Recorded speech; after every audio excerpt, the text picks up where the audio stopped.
Entonces Jesús, 6 días antes de la Pascua, vino a Betania donde estaba Lázaro, al que Jesús había resucitado de entre los muertos. Y le hicieron una cena allí, y Marta servía, pero Lázaro era uno de los que estaban a la mesa con él.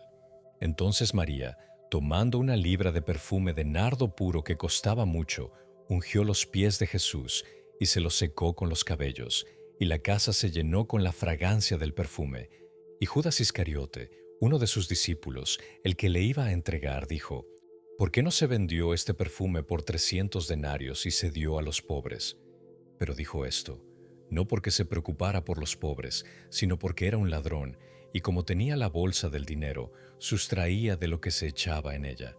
Entonces Jesús dijo: Déjala, para que lo guarde para el día de mi sepultura, porque a los pobres siempre los tendréis con vosotros, pero a mí no siempre me tendréis. Entonces la gran multitud de judíos se enteró de que Jesús estaba allí, y vinieron no solo por causa de Jesús, sino también por ver a Lázaro, a quien había resucitado de entre los muertos. Pero los principales sacerdotes resolvieron matar también a Lázaro, porque por causa de él muchos de los judíos se apartaban y creían en Jesús. Al día siguiente, cuando la gran multitud que había venido a la fiesta oyó que Jesús venía a Jerusalén, tomaron hojas de las palmas y salieron a recibirle, y gritaban: «Hosana, bendito el que viene en el nombre del Señor, el Rey de Israel».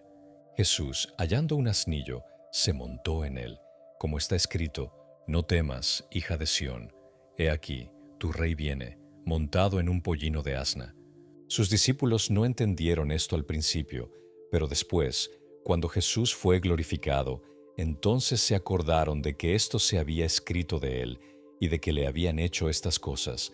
Y así, la multitud que estaba con él cuando llamó a Lázaro del sepulcro y lo resucitó de entre los muertos, daba testimonio de él. Por eso la multitud fue también a recibirle, porque habían oído que él había hecho esta señal. Entonces los fariseos se decían unos a otros: ¿Veis que no conseguís nada? Mirad, todo el mundo se ha ido tras él. Y había unos griegos entre los que subían a adorar en la fiesta. Estos, pues, fueron a Felipe, que era de Betsaida de Galilea, y le rogaban diciendo: Señor, queremos ver a Jesús. Felipe fue y se lo dijo a Andrés.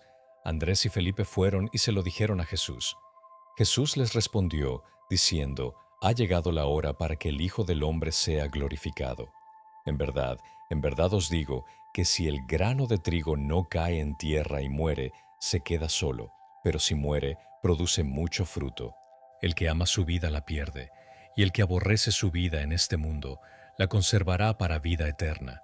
Si alguno me sirve, que me siga, y donde yo estoy, allí también estará mi servidor. Si alguno me sirve, el Padre lo honrará.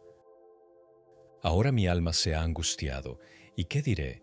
Padre, sálvame de esta hora. Pero para esto he llegado a esta hora. Padre, glorifica tu nombre. Entonces vino una voz del cielo, y le he glorificado, y de nuevo le glorificaré. Por eso la multitud que estaba allí y la oyó decía que había sido un trueno. Otros decían: un ángel le ha hablado. Respondió Jesús y dijo: Esta voz no ha venido por causa mía, sino por causa de vosotros. Ya está aquí el juicio de este mundo. Ahora el príncipe de este mundo será echado fuera. Y yo, si soy levantado de la tierra, atraeré a todos a mí mismo. Pero él decía esto para indicar de qué clase de muerte iba a morir. Entonces la multitud le respondió: Hemos oído en la ley que el Cristo permanecerá para siempre. ¿Y cómo dices tú: el Hijo del Hombre tiene que ser levantado? ¿Quién es este Hijo del Hombre? Jesús entonces les dijo: Todavía, por un poco de tiempo, la luz estará entre vosotros. Caminad mientras tenéis la luz, para que no os sorprendan las tinieblas. El que anda en la oscuridad no sabe a dónde va. Mientras tenéis la luz, creed en la luz, para que seáis hijos de luz. Estas cosas habló Jesús, y se fue y se ocultó de ellos. Pero aunque había hecho tantas señales delante de ellos, no creían en él, para que se cumpliera la palabra del profeta Isaías, que dijo: Señor, ¿quién ha creído a nuestro anuncio? ¿Y a quién se ha revelado el brazo del Señor? Por eso no podían creer, porque Isaías dijo también, Él ha cegado sus ojos y endurecido su corazón, para que no vean con los ojos y entiendan con el corazón, y se conviertan y yo los sane. Esto dijo Isaías porque vio su gloria y habló de él.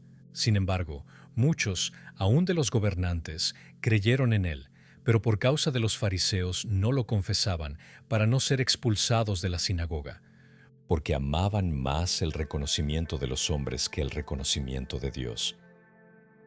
Jesús exclamó y dijo, El que cree en mí, no cree en mí, sino en aquel que me ha enviado, y el que me ve, ve al que me ha enviado. Yo, la luz, he venido al mundo, para que todo el que cree en mí no permanezca en tinieblas. Si alguno oye mis palabras y no las guarda, yo no lo juzgo, porque no vine a juzgar al mundo, sino a salvar al mundo. El que me rechaza y no recibe mis palabras, tiene quien lo juzgue. La palabra que he hablado, esa lo juzgará en el día final, porque yo no he hablado por mi propia cuenta, sino que el Padre mismo que me ha enviado me ha dado mandamientos sobre lo que he de decir y lo que he de hablar. Y sé que su mandamiento es vida eterna. Por eso lo que hablo, lo hablo tal como el Padre me lo ha dicho.